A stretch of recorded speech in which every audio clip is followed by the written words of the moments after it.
Everyone in the room stood tall, heels clicked, arms raised in sharp salute. Everyone except one woman. Second Lieutenant Elena Ramirez, a quiet logistics officer, stood motionless, her hands behind her back. Her eyes locked on General Wallace as he entered the hangar. The air froze. A pin drop could echo. The soldiers flanking her gave her a sideways glance, some shocked, some furious. You never refuse a salute to a four-star general. It wasn't just disrespect. It was career suicide. But Elena didn't flinch. Not even when the general stopped in front of her, towering over her with stern eyes that had once stared down warlords.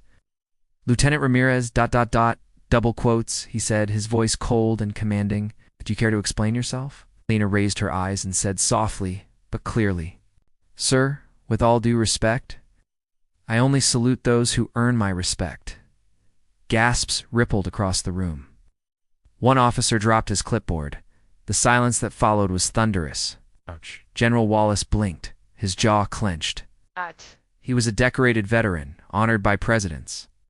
No one had ever dared speak to him like that. The tension was unbearable. An MP started to step forward to detain her. But then the general lifted a hand. Stand down, he said quietly. The rest of the officers waited for the storm to explode. Instead, the general looked at Elena with piercing curiosity. Explain, he said. Elena took a deep breath.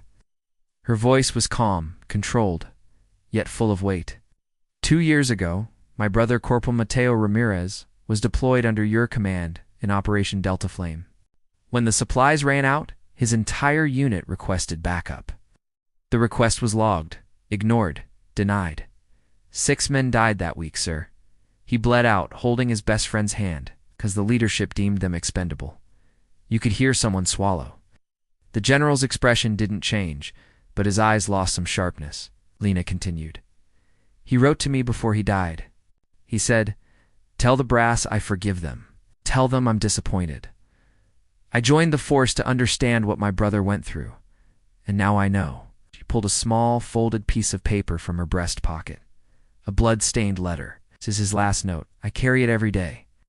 General Wallace took a step back. The room remained still. Everyone was waiting. For punishment, for judgment, for chaos. But instead, something unexpected happened. The general slowly stepped forward. He reached out and saluted her. Then let me be the first to earn it, he said. Stunned silence. Then one by one, officers began to lower their heads. Some even clapped softly. A master sergeant nearby wiped his eyes.